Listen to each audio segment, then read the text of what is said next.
If I gave you $1 billion, where in the business of agriculture would you invest that $1 billion? That's the question we're delving into in this episode of the Business of Agriculture. Hey, Damian Mason here with a question before we hop into this episode of the Business of Agriculture. If you farm for a living, you employ a lot of amazing technology, from your inputs that you put into the soil to the tractor that you sit in, your combine, the amazing data that it harvests. But has your soil analytics kept up technologically with everything else in your farming operation?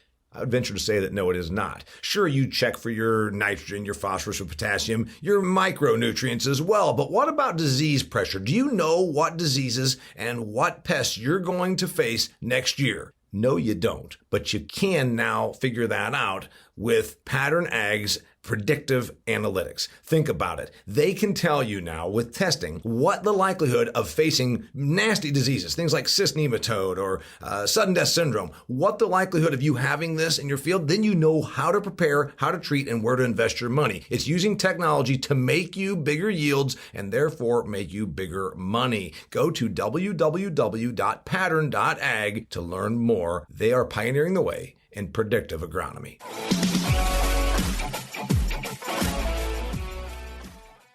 Hey there, welcome to another fantastic episode of the Business of Agriculture. I'm sitting down with my buddy Rob Saik. You know Rob, a serial agricultural entrepreneur. He's started and sold a number of companies. He's an Alberta guy. We don't hold that against him. And also, he's a friend of mine and a part-time Arizona resident. We're sitting in my office, and the reason we're sitting in my office is because last night, over drinks, I shared something with Rob, and I said, all right, here's the deal. I was asked by two of my investor buddies last month, sitting there with them, and they said, Damian, if I had $1 billion, where would I put it in agriculture? And that question has stuck in my head now for 6 weeks because it's a brilliant question. There's a bunch of capital floating around. We know this. There's all kinds of money floating around.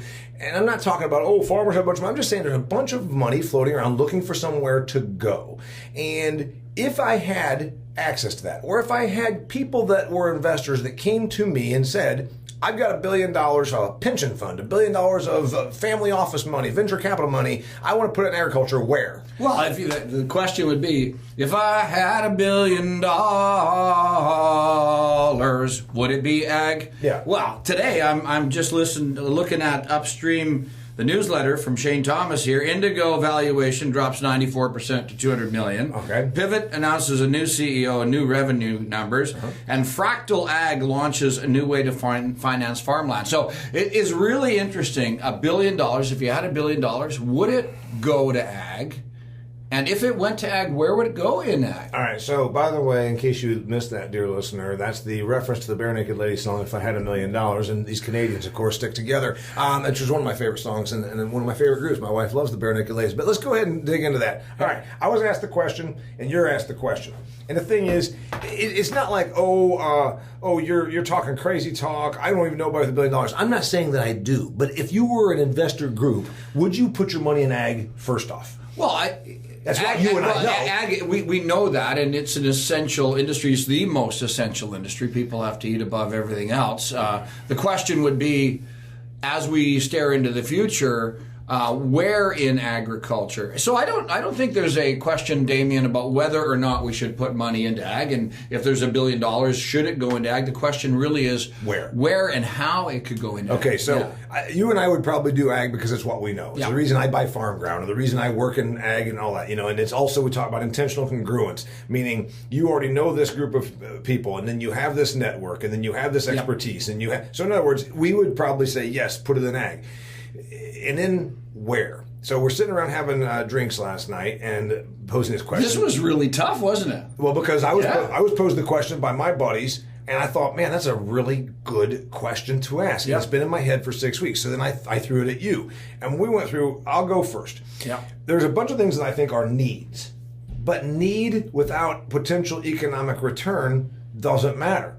And so it's like, okay, here's this thing that would be neat to put money into, and there's a need for it, but there's not enough need that there's a viable economic return. So before I get into that, let's go through the three that you just pulled up on your newsreel. Yeah. Pivot Bio announces a new CEO. Yep. In case you don't know, dear listener, Pivot Bio is one of the 1,200 biological companies that are in existence. Yeah, we're going to touch on that. Yeah. Okay, so biologicals have had a literal shit ton of money blown into that space in the last really 5 years.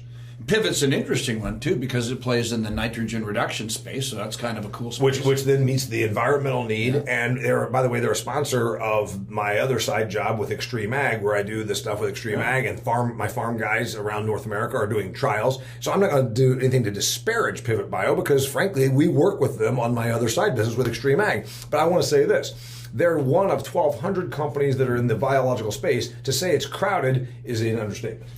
Yeah, and yet it has so much promise. Yesterday in Indianapolis, I was listening to the vice president of strategy with Corteva.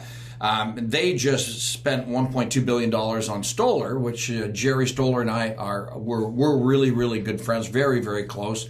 And the reason they did that is she said that by 2035, 25% of all crop protection was going to be biological. So that's a big number. You mean that by 2035? 2035, sorry. Okay, everybody always goes out there, 12 years from now. Yeah. So 12 years from now, 1/4 of spend, 1/4 of crop input? One quarter of crop protection inputs. Okay, so and that's basically going to supplant dry fertility because we probably are over-fertilized.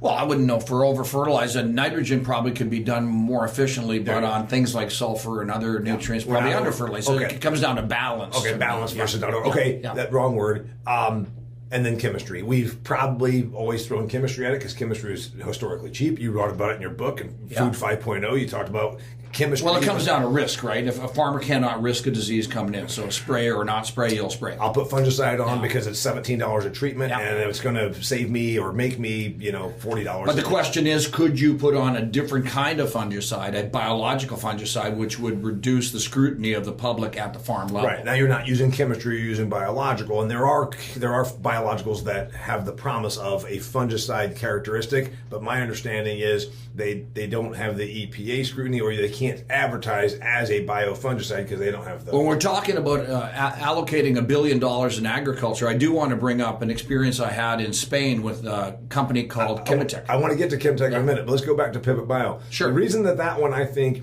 might be more legit or have more legs than some of the other 1,200 biological companies, they hold the promise that you can reduce nitrogen, which plays into, look at what's happening in the Netherlands. They're saying, we're going to seize your farm, which is way worse than just environmental. It's actually, I think, World Economic Forum backed land seizure, and it's worse than that. But the alleged reason they're doing that is to reduce nitrous oxide and nitrate nitrate leaching into the water table. And then Canada, your own Canada, is talking about this. So the Pivot Bio product that says you can reduce your nitrogen inputs by like 20% and not have a yield drag. that is an agronomically real sound thing. So if you can reduce volatilization through urease inhibitors or leaching or denitrification through nitrification inhibitors, that is a science that actually holds a lot of water. Yeah. Now, would that attract $1 billion? Well, the problem is pretty big.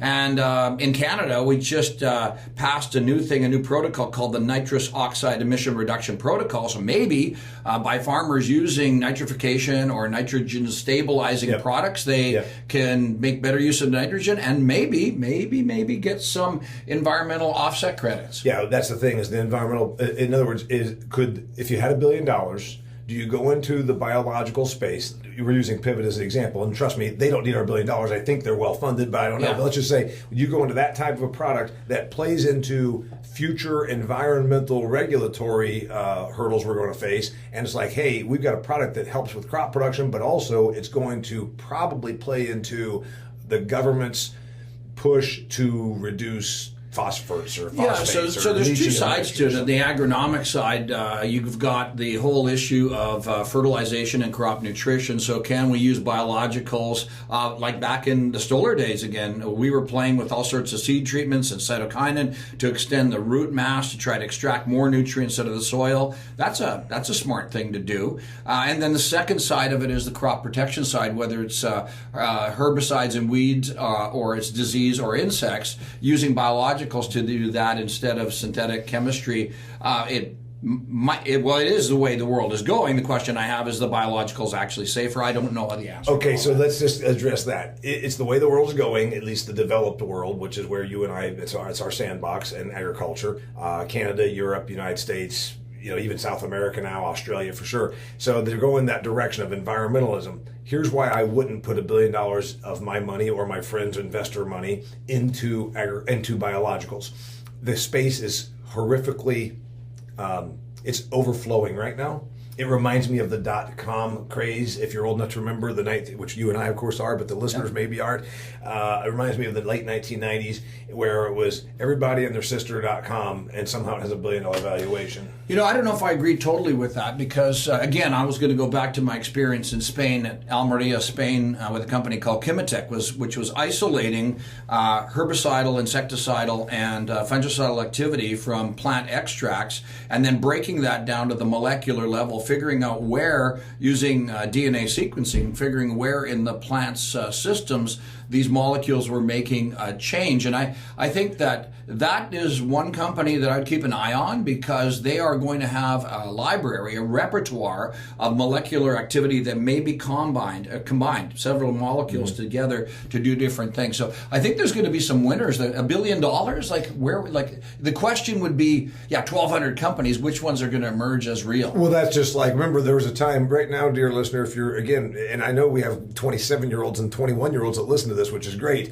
Some of these historical references I'm making, when you get done listening to this, you should go and Google them. There was a time where Facebook did not really have any brand awareness, but MySpace did. Yeah. My first social media foray, my marketing gal, Angie, said, you need to be on social media. I said, why? She says, I'll just go ahead and create a page for you. You're now on MySpace. Look it up, okay? So that's what some of these biological companies are going to be like that. Okay, let's go down your list again. Indigo, money poured. Absolutely, it wasn't even a sieve. It was a flood. A flood of money came into carbon sequestration, carbon credits, carbon markets. Well, didn't it start out as biological? So you tell me. I've still never. And then there was the grain handling side of things. Yeah, well, let me just tell you, Indigo was going to be everything to everybody, and it had a Brinks truck full of cash pouring into it, and so they were going to be everything. And the problem is, I think they didn't have anybody that actually came from the business of agriculture, that understood the business of agriculture behind it. Well, again, not to dump on Indigo, but I mean, their share price has dropped by 94%. They're right now, Beyond Beef and Indigo have about the same loss from their market peak to today. They're both worth about 5% as much as they were 2 years ago. Yeah, I had buddies inside of Indigo, and I think that, to your point earlier, it was really a defined strategy of where they were going to head and what market they were going to absolutely dominate. And that has shifted, and it's very difficult to understand today. And from a carbon standpoint, I formed a carbon company in 2007 in Alberta, Canada, called AgriTrend Aggregation, which is now owned by Trimble. But we traded $55 million worth of offsets. It was because there was a fungible system inside of the province of Alberta. And, they're making, people are making a big deal out of $1 million or $3 million transaction. Shit, we did $55 million. Nobody even knows about it. Right. But it was because there were some fundamental things in position, such as a registry, and there was a demand from large final emitters, which all needs to be created yet. And is Indigo going to be the one that creates it? They're not they don't appear to be on the right trajectory, shall we say? No. The trend line is not. The trend line is not in their favor. And if the trend is your friend, their trend sucks. Okay. The third thing on your list was it was fractional ownership of farmland. I'm just going to bring it up here. Okay. And so Shane Thomas talked about it in Upstream today, which is great. I love that. Newsletter. So Fractal Ag, a new way to launch and to finance farmland, which is kind of interesting because, it's difficult to get into the farmland. So $1 billion, well, take $1 billion and invest it in farmland. Yeah. That would have been a good, I don't know if it is as much today, but it certainly was. I have a buddy, His name is Robert Angelic out of Canada. He's one of he's the largest private landowner, farm landowner in Canada, and he has hit it out of the park. But he was investing a decade ago. All right, so there's two things you should know, dear listener and viewer. The best time to plant a tree was 30 years ago. The best time to invest in farmland was somewhere between 10 and 30 years ago. Is it still probably a good investment? It looks a little frothy to me. Well, I think we're going to see some pressures in commodity markets and squeezes on margins at farm level. We've just come through the best 5 years in farming that I remember in my career. And this 5 years in farming follows, there was a lull of 5 years, and then that 7 to 8 years prior to that, where you could argue an ag super cycle. So why can't I take $1 billion invest in farmland? You can. I would say that you might that billion might be worth $900 million 2 years from now. I believe we could see a 10%. Wow. I believe we can see 10% of downward pressure on farm ground for a couple of reasons. There's been a huge run up. No tree goes to heaven. Number two, we're talking about, I get these pieces of mail every month from Farm Credit Services, and it could be from anywhere. They tell me that operating money is now at 9.6%. So mortgage money is probably a point and a half under that. Oh, yeah. Okay. Yeah. Well, I got a startup right now. I'm feeling the effects of that. We can talk about, we could say that mortgage money is hanging in that 7 to 8%. We know it is for homes, usually for agricultural real estate. Well, a lot of people have been locked in on their interest rates, and they're going to have to renew it. That renewal is going to So when I put $1 billion into farm ground, well, I like owning farm ground. I've bought farm ground. I didn't inherit basically anything in terms of what farm ground. So I'm pretty much all about that. Yes. Would I do it right now as with the calendar? Well, even if you could do it right now, would you do? My question would be how. And how does an institutional investor? So that's the other part. And by the way, it's September of 2023. I should tell you when we're recording this. So in case you're listening to this, that's good. I want you to put it. Okay, that's the one thing, and that brings up the other thing. You talk about fractal. Yeah. I get an email about every week from a company called Acre Trader, and they offer, hey, minimum investment is $15,000. If you want to put in, they essentially are buying properties, and then they're allowing, almost like a mutual fund. All of a sudden, you and I are sitting here saying, "Hey, you know what? We just made a little bit of money here. We don't have $1 billion. But we got $50,000. We can put it into Acre Trader, and then you essentially own shares of a farming property." But to your point, how do you deploy $1 billion into farmland? Okay, there's an auction down the road. They're going to sell 120 acres. Well, that doesn't. Well, you step in and start buying blocks of farmland in an area, and you want to see a price escalation happen pretty quick. And then you got people who won't sell. Period. And if you're curious, by the way, dear listener, go back and listen. About 3 months ago, I had on a agricultural land investor, and he basically has a REIT. So he himself is looking for ways to deploy maybe not $1 billion. So when I put it into land, it's hard to do. Well, an agricultural REIT kind of makes some sense. We were talking about that with a buddy of mine in Canada, and that's a way for non-farming, non-agricultural people to invest in farmland. And there's really two sides to the farming equation anyways. You've got your landco and your opco, right? So a lot of the land that farmers farm today is rented and owned by people in cities anyway. Sure. Three things. If you're really into ag and you're still learning about investment stuff, REIT, Real Estate Investment Trust, essentially these became a thing about 20 or so years ago. Essentially it's like a mutual fund. You put in whatever monies you have, $5,000, $10,000, $100,000. Sometimes there's a minimum, sometimes there's not. And then those Real Estate Investment Trusts invest into real estate. It might be a REIT that does farm ground, or a REIT that does apartment buildings, or a REIT that does shopping malls, whatever. So I would probably say I'm biased toward agricultural real estate. If I had $1 billion, would I put it there? I'd put a sliver of it. So we've covered off, so far we've covered off biologicals, and we covered off carbon, and we've covered off real estate. Okay, and by the way, now it's time to talk about AGvisorPRO. This guy right here started a company a couple years ago called AGvisorPRO. It's on your phone. It is an app on your phone that helps you get information, but it does so much more. He was showing me some of the new developments last night. So real quickly, tell us about AGvisorPRO. Well, AGvisorPRO is an agnostic and unbiased ecosystem for all of agriculture. So I don't care if you're in beekeeping, or you're in dairy, or you're broadacre crop, or you're in row cropping or vineyards. You can join AGvisorPRO for free, and then you can anonymously ask a question. That question, with an algorithm that we built, will attach that question to experts that are either independent or company experts, and then you can engage with them. We've got companies that are on the platform looking for a channel to the marketplace. We've got services on the platform, And most recently, we just launched something called communities. And communities are like regenerative ag or drone communities or indoor farming communities where you can join there and you're in like-minded individuals. Yep. And the key with AGvisorPRO, as opposed to LinkedIn and Facebook and all the others, is it's dedicated to agriculture. And the communities you showed me last night, yeah. If I don't give two hoots in hell about soybean production because I'm all about whatever, alfalfa. I mean, there's a community in there, and so now you've got people that are sharing information. And the other benefit I see is, the average person, hey, Twitter, hey, Ag Twitter, I was wondering this. Then you get some dumbass yokel that then ridicules you. Well, you don't know that. You must not be no real farmer. And so I have a dream that someday I'm never on Twitter again. I call it toxic Twitter. Well, it's X now. So X. maybe you'll X it out. So anyways, AGvisorPRO is that agnostic. It's iOS and Android. It's mobile. And through the communities, we've also been testing something called VisorPRO, which is our artificial intelligence model, which we'll talk about in the second half of the show here. All right, we're going to go to artificial intelligence, but before we do that, I got $1 billion. That was the question that was posed to me. I got a person that's coming to me with a venture fund, whatever it is. I got $1 billion, and we decided, yes, we're going to deploy it into agriculture. Where do we get a return? I mentioned food waste.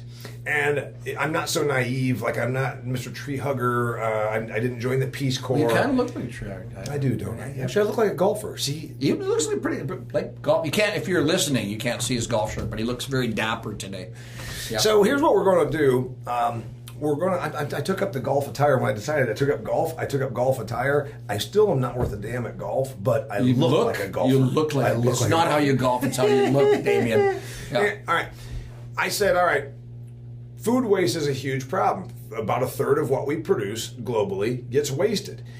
Would there be a chance to put $1 billion to solve that? No, because there's no economic return for doing so. I've thought about this since last night. Mm-hmm. I have an answer for you. A scotch helped your brain get going. I tell you. So the largest food waster in the world is mycotoxins.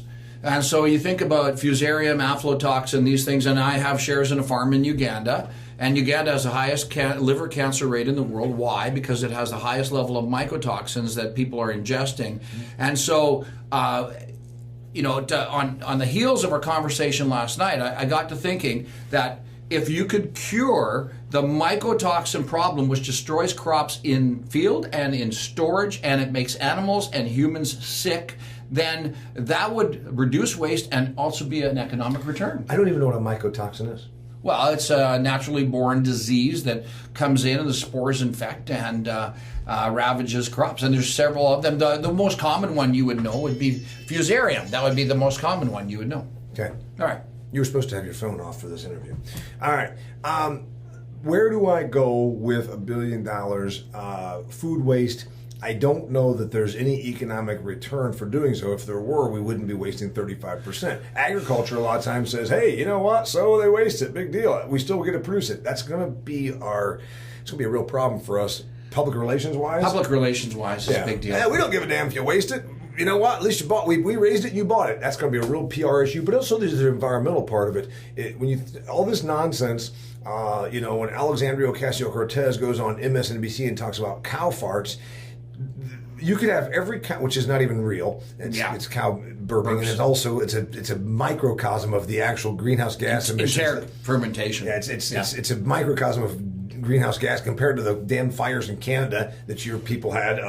It's a microcosm. But the reality is, if you cared so much about the environment, rather than trying to control beef consumption, which is what it's all about, control, attack food waste, and you could do environmental wonders because all of the production. We still use the diesel. We still use the fertility. We still use the chemistry. We do the transportation. We move this stuff around, and then it gets wasted. And that's where I think there's a huge environmental one, but there's no money. Well, no, I don't know that there isn't any money. There's a company called GFL in Canada, and my buddies Aberharts run an organization where they take and they mix food waste from, I think it's from grocery stores and restaurants. They grab that food waste, and they mix it with some compost, and then they mix it with elemental sulfur. It's called biosol.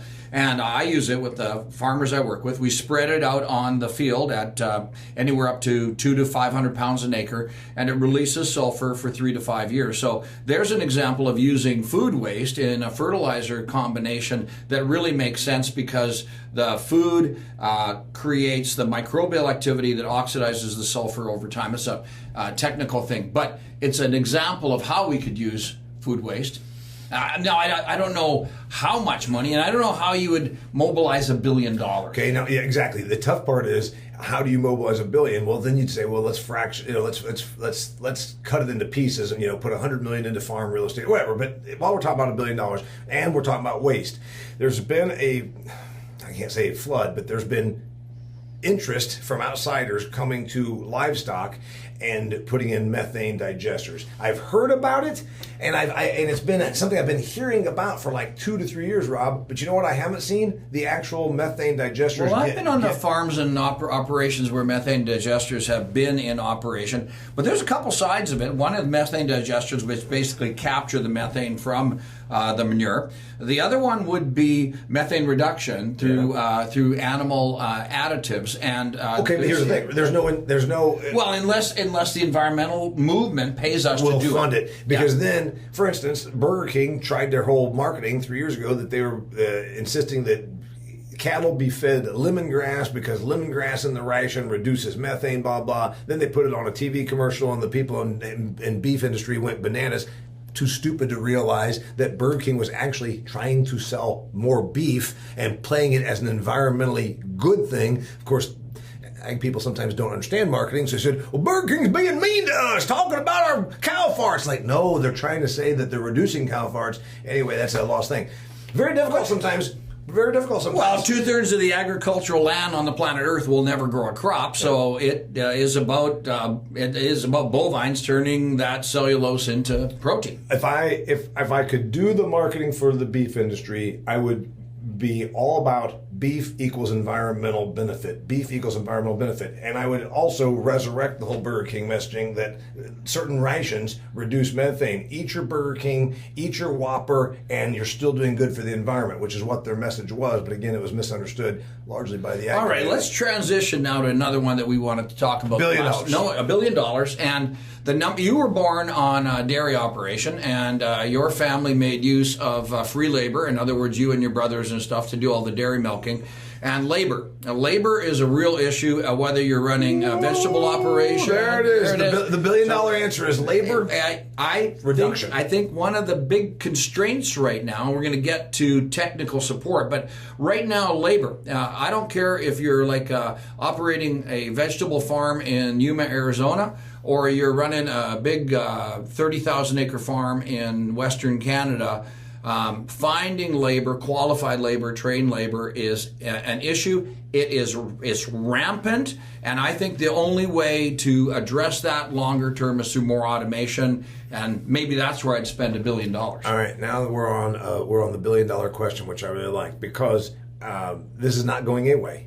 This idea, and here's the thing, we've always thought, and I wrote about it in this book right here. I wrote about it 4 years ago when I put my book Food Fear about the past, present, and future of agriculture together, and I talked about the labor issue. The data I found then, and that's from 2017 Ag Census numbers, 70% of all on-farm labor is foreign born. 50% of all on-farm labor is illegally in North America, at least the United States. I can't speak for Canada. And here's the thing. My grandpa came to this country. Your grandparents came to the North America from another country. My grandparents, grandpa and dad were the hired hands. They were the immigrant laborers. They were that. Yep. I'm only a second generation. And one generation labor, you're not milking cows. No. So here's the thing. We've always had this idea, let's import labor. Let's import low-level labor. Let's import unskilled labor. And we have. Canada and the United States, roughly the same in that regard. We're going to run out of imports we're run out of. When you stare at the demographics around the world, I mean, there's lots of places where birth rates are declining. So that we should talk about that in terms of marketing. Maybe we'll get to that. Most places are declining, so we're losing. So where are we going to attract these people, and especially flying in the face of a lot of anti-immigration sentiment at the political level? So how do you square that up? Okay. And how does that hit agriculture? And then I'll throw you another one. Now you're talking about putting milkers on cows, or the kind of stuff that's historically been done, working in meat facilities, whatever. Now let's talk about an $800,000 sprayer. Are you going to take a person fresh off the boat and stick them behind the wheel of an $800,000 sprayer? So the listeners, I was CEO of DOT, the automation robotics company out of Regina, Saskatchewan, invented by Norbert Bojo, and that DOT journey resulted in the sale of DOT to Raven. It's now called OmniPower, and now Raven was bought by CNH.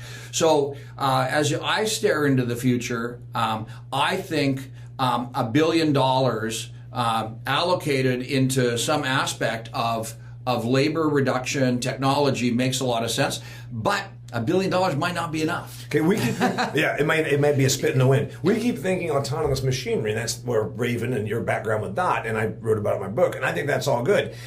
Again, that's already being deployed by the Case New Hollands and the John Deere's and the AGCOs and all that of the world. And by the way, that doesn't mean it's going to be good. Remember, Motorola was once the pioneer. They were the amazing cell phone company.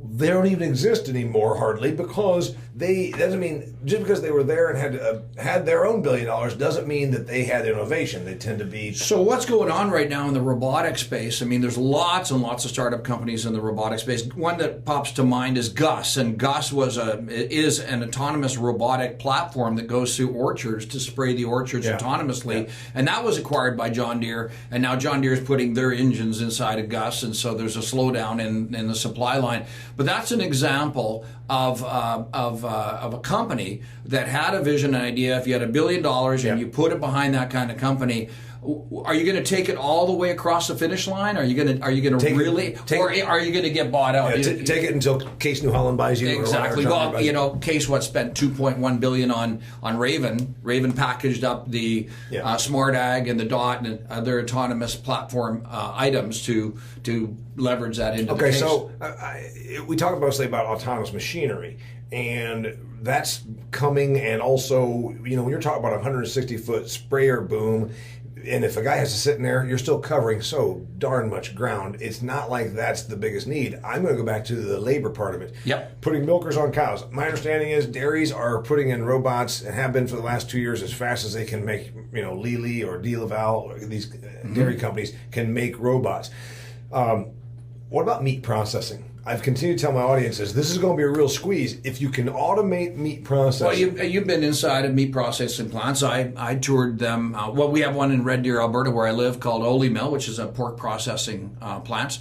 The workers inside that plant are working in a chilled environment. And it's cold, it stinks, it's dirty, you get carpal tunnel, you get arthritis, and you don't make very much money. And by the way, Upton Sinclair wrote the book The Jungle in the early 1900s. 120 years later, it's still shitty conditions, largely immigrant. Well, it's almost 1,000,000% immigrant laborers, and it's not very well paid. So I agree with you. And there needs to be investment there. But will there be? Would you put $1 billion into it, and will you get an ROI? What's the if the investment? Or if the hiring of people is still cheaper than the investment, you wouldn't put $1 billion into it, would you? I don't know. Probably not. By the way, when you tune into the business of agriculture, I hear from brilliant minds like Rob Saik. I give literary references like Upton Sinclair's The Jungle, which talked about the horrors of the meat processing. Which means that Damian actually knows how to read. Which also means that if you ever really looked into The Jungle, Upton Sinclair wrote a social cause book that he wanted to, it was really about he was a socialist, but it really just shined a light on the horrors of the meatpacking industry 100 and some years ago. So I want to, $1 billion. We're going to shift $1 billion. So AI. I want to talk about AI. Artificial intelligence. Everybody and their sister's been all over the AI train for the last 3 to 6 months. You can't pick up the Wall Street Journal AI. You can't log on to social media and not hear about AI. So here's the thing. I'm not sure I still completely understand it. I'm not sure I completely understand how to use it, I guess. Yeah. And I don't fear it. Like there's this thing, and you pointed out, I think just yesterday, if I'm an attorney, I'm going to be terrified of artificial intelligence, because if my job is researching and composing a bunch of stuff, which is what mostly, a lot of people don't realize, lawyers don't really go and do Perry Mason court cases. They do a lot of boring ass stuff behind the scenes. Yeah. So that's a real thing. I don't think you, Damian Mason, is going to be disintermediated anytime soon by artificial intelligence, because people want interaction with people. So that's a good thing. I wrote an article recently. I'm writing a column right now called Pragmatic, with a capital A, capital G, and I think that'll be the third book. But I talk about artificial intelligence, and I give the example of if you ask ChatGPT or Bard or anything, what is the function of phosphorus inside of a corn plant, you get a pretty good answer. You ask how to design a phosphorus recommendation for a 250 bushel corn crop, it falls apart, because there's too much what if, maybe, heat units, organic matter, pH is just...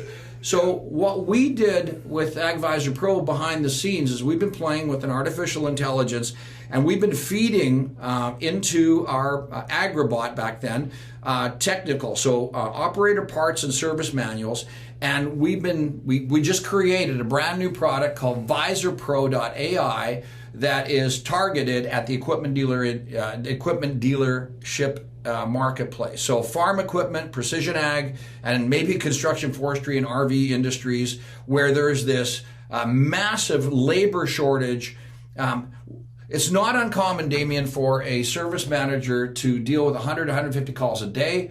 One of the stores in Aberdeen, South Dakota, had 1,000 calls in one day. And a lot of these are repetitions. And by the way, I've worked in Aberdeen. There may be only 1,000 people in Aberdeen. No, I'm kidding. Yeah. It's bigger than that. But so here's the thing. What you're talking about then is, if I have $1 billion, you say put it behind the development of AI or the utilization? No, this is really interesting too. Like, I mean, AI is going to take hundreds of billions, hundreds of millions or billions of dollars to develop. So what, if you think about this, I'm trying to come up with a use case. So let's design, let's go to a farm equipment dealership. They've got their main line, whether it's Case or AGCO or New Holland or whatever. And then they've got all these short line pieces of equipment, whether it's Kinsey or Bourgault or Seedmaster. And then they got consumer items. So every dealership has got a personality. Well, what we do is we created a Visor Vault for the dealer. We load that information in. A question comes in from the farmer. A service manager will extract that answer using AI through VisorPRO. We give a large language answer with reference to the manual and the page number, and then the service guy can go, yeah, that's good, and I'm going to add this, and we capture that in the dealer vault. I was going to say, because is it just technology that provides that answer? Because then it's like the thing you just talked about. Human in the loop. If there's no human in the loop, then I get something like, yeah, but they didn't understand that my problem is unique because of this, or this. So you got two things that happen here with the model I shared with you. First is the Visor Vault or the dealer vault, which is proprietary and it's secure for that dealership. He does not want to share that information broadly. Right. And the second thing is the human in the loop, which provides the learning. And eventually, would you trust the AI? Would you trust VisorPRO with answers for operator manual queries? Maybe you would in the future. I think you would. And so to me, what we're chasing right now is a specific use case for AI. And the interesting thing is we can swap out the engine. So if you think about VisorPRO as the differential and the tires and the axle and the drive shaft and the transmission, we can swap out the engines that are extracting the information. All right, so maybe, but I don't know that even a sophisticated investor, while there's many that are not, they just throw money where they think the fervor is. You know, we saw the .coms, we've seen it with all kinds of biologicals. I don't know enough to know where to deploy it in AI. But you know what I do know? I think I know, back to that labor issue. I know that the labor fundamentals will not change. And I just referenced going to get worse. Yeah. Specialty crops, specialty crops. You talked about the apple sprayer, which is fantastic. What about picking cauliflower? It's still not done automatically. Asparagus, mushroom harvesters. I learned the other day that the whole mushroom industry is predicated upon where they can find cheap labor. Because think about it, you're in the dark and you're in the cold and you're picking mushrooms. So robotic mushroom picking is going to be interesting. So yes, where can we deploy it, especially crops? And like you said, nobody even thinks about that. Mushrooms, for God, they put them in caves. Something, it's all right, and then obviously livestock. Yeah. But besides like automated milkers, how do you have a robot that pulls calves? You have a robot that then can sleeve cows and say this cow is ready to have its calf 14 days from now. I think we're gonna have a really hard time automating, and I'm not like, John Henry thought the steam shovel would never, be as good as him and his pickaxe. Also, I'm not like that. I'm just saying these are really a lot of complexities to automate. Well, the livestock sector, now we got to carve that one aside to the hog industry, the chicken, poultry industry, the dairy. How do we have a robot that pulls the piglets out of a sow unit? We can't. So now it comes down to, can we do the processing? Because again, the meat processing facilities, I've been saying chickens and again, pork, is that an ROI for $1 billion? Right now, labor's still cheap enough. There you go. Yeah. And so we tend to automate what is easy or low-hanging fruit. We automate what you can get your biggest bang for your buck. And as long as I guess we can get people to show up at the place, the Ole Mill pork processing facility for $11 an hour, we probably don't. Maybe the final piece we should discuss on this sector is how do we use $1 billion to create a market demand for our products. And again, since last night I was thinking about something that I've been following called nutrigenomics. And nutrigenomics is the study of the human genome. So I got my genome sequenced quite a while ago, and my human genome is different than yours. And well, you're Ukrainian. I'm 100% Ukrainian. Canadian-born, Ukrainian roots. Yeah? So anyway, bottom line is the food that I need for my body is different than the food you need. So nutrigenomics is the matching of food to your human genome. Now, if we could take agriculture and instead of selling just pure commodities, if we could just start thinking about growing crops that are high in zinc, high in selenium, or whatever it is, and start to parse out some of these features that are available in the crops that we grow, depending on the environment and soil region, could we create some brands that would command a profit and an investment of $1 billion? I love this as our closeout on the $1 billion discussion for a couple reasons. And Todd Thurman, my host of the Business of Ag Success Group, and I talk about this at great length. Almost all our entire life in agriculture, the play has always been make it cheaper, make it more efficient, cut back on usage, get more acres done, get more pounds produce per animal. More, drop your unit cost of production. It's always been about commodity mindset, make more stuff cheaper. And we never really invest in make more margin. And so what you just brought up is it got a mindset of margin. Humans in developed countries like the United States aren't motivated by how cheap their food is like we were 100 years ago. They like the stories. So yes, that's why added margin. But let's go back to your thing. They also, in general, in developed countries, have money to spend on non-necessities. What if it was, like you said, $1 billion and it tells you, and you can spend it on food. It's a food play. Well, it goes back to it goes back to Aristotle. Let food be thy medicine. Yes, which is actually, a lot of us go but it actually is quite true. And the food as thy medicine is predicated upon what medicine is good for you, and that's predicated upon your genomics, because we're all different in terms of our genomics. We're all human beings, but what I live on, I like steak and green beans. I think you do too. I do too. And by the way, this is a steak. Okay, this is a $1 billion steak. Yeah. In food, it's food focused, but it's individual health focused. And what's amazing, because remember what we really like. We like it to be about me. Why did Starbucks do so damn well?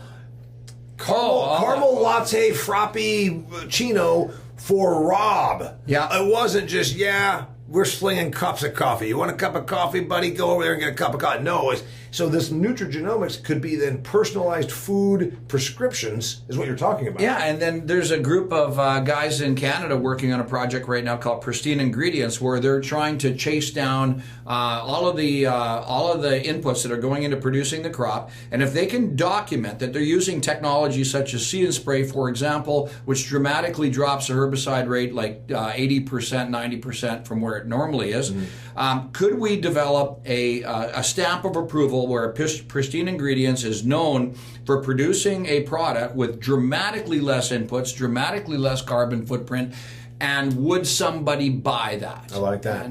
Okay, let's go now, rapid fire, where I put my $1 billion, where I advise. I'm going to tell you where not to. Now, I know that's not the exact question. First off, I would not chase the fake meat, alternative protein. I absolutely said this when I started coming out. Petri dish protein or vegetable, plant-based, it's got tremendous transportation costs to get palm oil from Indonesia, which has a terrible track record to here.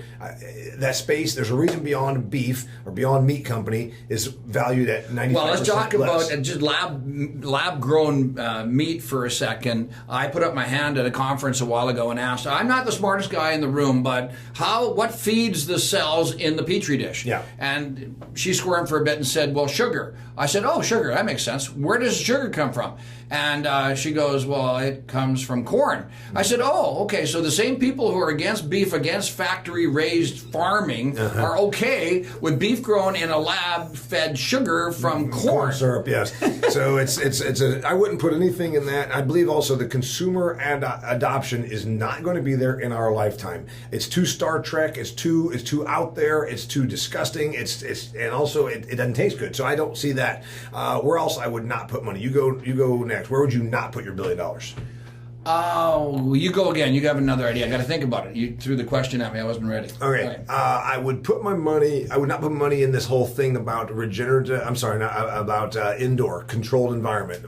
Just did an episode a few episodes back. Go and listen to it, dear listener, if you haven't already. I posed the question, what happened to the indoor ag revolution we were told about 3 to 5 years ago? Everybody and her sister was pitching me. They wanted to be a guest on this podcast because we're going to change the whole complexion of eating. We're going to grow all of our food in an old factory outside of Cleveland. And it's a good environment. The truth is, old factories outside of Cleveland probably need to be bulldozed because they're not really set up to the HVAC systems and stuff. Handling the water, plus there's probably some old contaminants in there, and then you need to retrofit with LED lighting. There's so much stuff you need. I think there's going to be a lot of technology that emerges that's going to allow indoor farming to... I'm not putting my $1 billion into controlled environment ag. The only way it works is with a huge infusion of cash. My buddy Adam Berg was the guest on the station on the last episode, and he said, yeah, but if government gets behind, I said, oh, so what that really means is it's not viable at all, just like solar, just like wind towers. It's not viable on its own. It's only viable if your tax dollars pay for it. I would not put my $1 billion in there unless it came with a huge package of government incentives that made it profitable from day one. Where else I would not put, I want you to go next. Where do you not put money? Well, I question the increasing size of equipment. Now, whether I had $1 billion and I could influence this side, but I mean, we're seeing 700 horsepower tractors come out and equipment getting bigger and bigger. Again, this gets back to the labor issue of if you have an operator, you're not putting them on a 60-foot sprayer, you're putting them on a 120-foot sprayer or more. Now, the question would be how much bigger and how many more $1.2 million pieces of equipment can be on a farming operation. So I think that as robotics gets more sophisticated, I think we'll see smaller equipment with more pieces on a farm eventually. So if I had $1 billion, I don't know that I would put it into the really big iron. I don't know that. I wouldn't, and I've been predicting this forever. Now, here's the thing, and I'm not smart enough to quite get it figured out, but I know it's here. So this is where I would put $1 billion, I think, in the Uberization of farm machinery. My guy down the road here, Tim, my guy down the road here, Court, name any of my buddies out here in the country, and they aren't even huge farmers. My Extreme Ag guys are huge farmers, and they have literally millions of dollars of capital tied up in farm machinery. Now, many of them, at a certain scale, John Deere has their product called MUD program, multi-unit discount pricing, I think is what it stands for. The point is, you just give them a chunk of money, and then every year your equipment changes out. But from an investment of $1 billion, that farm equipment sits idle for 11 months of the year or 10 months of the year. It's not a real good ROI. However, the time constraint, again, getting back to labor, the time constraint at harvest is when you need it, you got to go. When you need a planter, when you need a combine, you need it. But again, I worked in a factory. My wife worked in a factory. The factory I worked in ran 3 shifts every damn day of the year. I can make the case that a capital piece of equipment in that factory was completely utilized, and so you're saying that you could utilize a tractor and a planter better if we went to 24-hour shifts. The question would be who's going to drive the tractor, which leads back towards where would we put $1 billion? I think autonomy is... I think the tractor should be in Indiana for 14 days and then should go to Tennessee for 4. The thing is, that tractor, if it was like Uber, and I don't have it quite figured out, if you just, and again, people keep saying... maybe you need $1 billion, you figure it out. And people keep talking about the seasonality. Oh, well, damn, you don't understand. I'm like, no, I sure as hell do understand. Yeah. My point is, money costs money. Money is an input, okay? My buddy Jared Creed says that right now, if you're using operating money, you're paying $80. You're paying $8 per acre in interest. Money has a cost. Yep. Well, money tied up in equipment, and some of these guys that say, well, no, it's all paid for.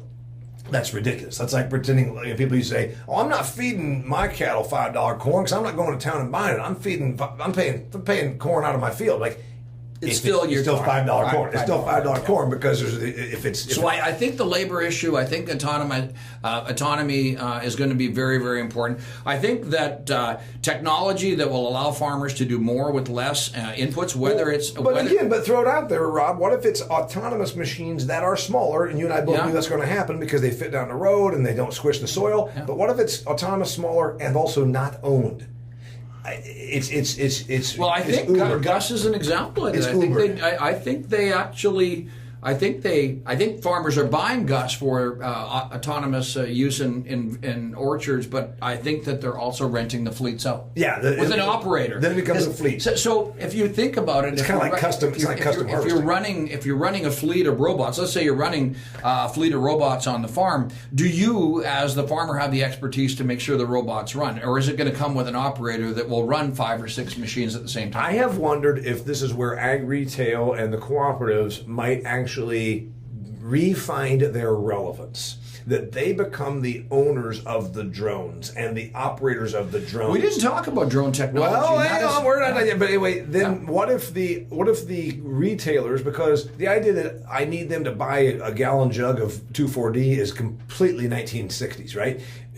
What if they then are the place that, yep, we've got this fleet of smaller autonomous machines that are going to come out and do your stuff. It's going to happen between 6 p.m. and midnight on your farm, and then it's going to go down the road to Miller's, and it's going to do Miller's from midnight to 3, and it's going to go, and then that's where I think that if I had $1 billion, and I'm not smart enough to quite see it yet, but I see it as the Uberization of automated, smaller, not owned by the farm equipment to do it, and I think that. So, if you had $1 billion, the question would be, how would you put all this together? So, if you take drones and autonomous tractors and stuff like that, how would you develop that fleet mentality that could go down and be Uberized by farmers? And drones are interesting too because payloads keep increasing, and catch and release allow them to be caught, filled up, and then released back into the field to do the spraying or whatever. I think there's a lot there. And so I think there's some opportunities. The real question I had is, if you have $1 billion and you're going to put it in, the last piece of the puzzle would be, who do you entrust with $1 billion investment to go long and hard and stubborn enough to see it all the way through? Because agriculture is tough. Yeah, and that's where so much investment money, .com, biologicals, I mean, there's money, and then the investors are fairly passive. Even venture capitalists, they're demanding, vulture capitalists, but they tend to be also passive. They're not running the company. They're not running the company, but there's a gun to the entrepreneur's head that says, I'm going to put $1 billion into you, and I want to flip that $1 billion out in 5 or 7 years because that's the runway of my fund because the LPs are demanding a return. And again, does that match up with agriculture? I would argue that it doesn't. The LPs are? Limited partners that invest. Limited partners that are investors. Does it line up with agriculture? You're saying probably not because we need a longer runway. We need more patient capital. And we need more patient capital. Yeah. And we also, we always fashion ourselves as a business that's like no other. And that's not necessarily true. But it does still, we have lower margins. And we need a longer runway for something to actually materialize. But the problems are great. And the opportunities for the agricultural sector to address this sustainability, quote unquote, issue and climate issue, quote unquote, is great because agriculture is one of the few industries that actually can implement technology to reduce greenhouse gas emissions. We're the only industry. Or we can remove that. That's a harder thing to quantify, but reduction we can do, and that's something that society is looking for right now. Right. Yeah. So there's the tie-in to what a lot of these things need to have because we're in an era now with all the social media and all the tech and funds and et cetera. We need whatever this $1 billion, it needs to be marketable, not to the farmer necessarily, but to the consumer. Well, I think that we have to be upselling, and we talked about that. Yeah. Instead of just driving down unit cost of production, we have to figure out how we brand agriculture in a brand new way, leveraging technology to do what the consumer wants us to do and for them to help pay for it. If I had $1 billion, that was the question. If I had $1 billion, that's the question. And I'd be rich. And it's a hell of a question. And I hope that this actually inspired you to think this way because I've been thinking about it since July 17th when my buddies and I were sitting there in my buddy's backyard and the question was posed to me and I haven't stopped thinking about it. If I had $1 billion in agriculture, where would I put that, deploy that money in agriculture for a return?